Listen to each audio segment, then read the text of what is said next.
दोस्तों नमस्कार, मैं अमरिंदर पटेल। उत्तर प्रदेश की राजनीति से बड़ी खबर आ रही है। अखिलेश यादव अभी अभी लेटेस्ट जो है कि बहुत बड़ी बैठक बुलाए हैं और 2027 को लेकर क्या क्या मंथन हुआ, किन चीजों पर बात हुई, आपको पूरी बात बताऊंगा। निश्चित तौर पर 2027 को लेकर अखिलेश यादव अभी से ही इस जंग को बिल्कुल मैदान में उतरकर लड़ने की तैयारी कर रहे हैं। समाजवादी पार्टी ने 2027 के विधानसभा चुनाव के लिए अभी से तैयारी शुरू कर दी है। समाजवादी पार्टी ने शनिवार को, मतलब आज अभी कुछ देर पहले की बात है, आपको बता दें, पार्टी कार्यालय पर सभी फ्रंटल विंग की बैठक बुलाई। छात्र सभा, युवजन सभा, लोहिया वाहिनी, मुलायम सिंह यूथ ब्रिगेड, महिला सभा के प्रदेश अध्यक्ष मौजूद रहे।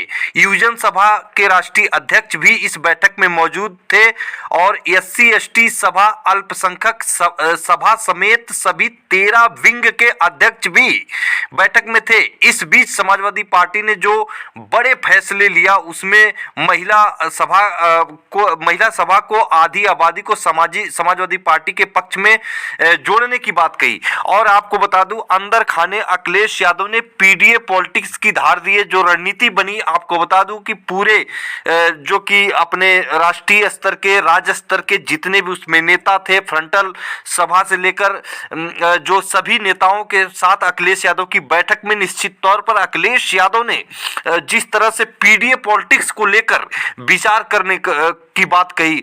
और आपको बता दें कि सभी 403 विधानसभा सीटों का लेखा जोखा के विषय में भी अखिलेश यादव के सामने इस बैठक में रखा गया और हर एक सीट पर दो दो प्रत्याशी का नाम भी अखिलेश यादव को वहां पर बताया गया। सारे समीकरण के साथ पीडीए फार्मूले के अनुसार दो दो प्रत्याशी।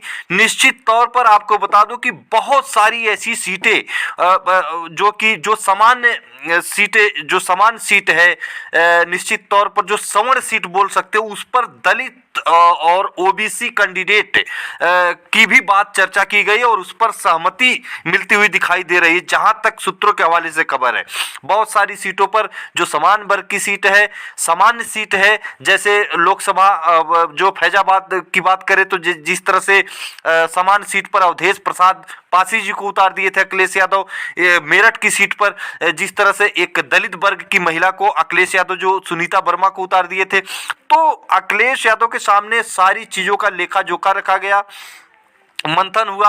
अखिलेश यादव का सीधा दिशा निर्देश अपने पूरे कार्यकर्ताओं के साथ, नेताओं के साथ, जो राष्ट्रीय स्तर के हों चाहे राज्य स्तर के हों, सभी नेताओं के साथ अखिलेश यादव ने जो कि बाबा साहब भीमराव अंबेडकर जी के सिद्धांतों पर चलने का निर्देश देते हुए घर घर विधानसभावार जितने भी सीटों, 403 सीटों के जो दो दो प्रत्याशी हैं, जमकर सामंजस्य बैठाकर आपस में मेहनत किया जाए। और निश्चित तौर पर इस तरह का जो कि यहाँ पर ऐलान हुआ और बाबा साहब भीमराव अंबेडकर जी के सिद्धांतों को घर घर पहुंचाया जाए। आरक्षण की जिस तरह से हकमारी हो रही है उसको लोगों तक बताया जाए, समझाया जाए। और आपको बता दें 69,000 शिक्षक भर्ती से लेकर तमाम मुद्दों पर चर्चा हुई और बहुत सारी सीटों, जो सूत्रों के हवाले से जानकारी मिल रही है, निश्चित तौर पर बहुत सीटों की भरमार। उसका मैं आपको अभी गणना के अनुसार तो नहीं बता सकता, लेकिन आपको बता दूं कि इतना सूत्रों के हवाले से जानकारी निकल के आई है कि जिसपे समान सीटों पर 2027 की लड़ाई में समान सीटों पर जो कि दलित या जो कि पिछड़े समाज के कैंडिडेट को मौका मिलेगा, इस तरह की भी खबर है। तो मतलब पीडीए की धार बिल्कुल अखिलेश यादव तेज करते हुए नजर आ रहे हैं। एक मुश्त जो है ये लड़ाई मंडल बनाम कमंडल की तरफ बढ़ती हुई नजर आ रही है। आपको बता दें कि इस पे भी चर्चा हुई कि जिस तरह से समान वर्ग का वोट भारतीय जनता पार्टी के फेवर में निश्चित तौर पर 90% प्लस जा रहा है, तो निश्चित तौर पर इस पर भी चर्चा हुई। अंदर खाने अखिलेश यादव ने कहा कि जिस सीट पर समान वर्ग का कैंडिडेट मजबूत रहेगा वो अपना वोट खुद ले सकता है, चाहे ब्राह्मण कैंडिडेट हो, चाहे ठाकुर कैंडिडेट हो, चाहे जो कि खासतौर पे यही दोनों समाज जो है कि इस समय भारतीय जनता पार्टी का कोर वोट ब्राह्मण समाज केवल बना है। ठाकुर भी अपने कैंडिडेट को वोट करता है, लेकिन ब्राह्मण समाज इस समय ज़्यादातर ट्रेंड देखने को मिला है जो यहाँ पे आज तक रिकॉर्ड निकल के आए हैं। तो उस सीट पर दलित या ओबीसी कैंडिडेट अखिलेश यादव उतारेंगे, और या तो जो ब्राह्मण कैंडिडेट अगर है, मजबूत है, अपना जनाधार, अपने समाज का वोट लेने में तत्पर है, तब उसके बाद ही उसको उस सीट पर टिकट मिल सकता है। इस पर भी चर्चा हुई।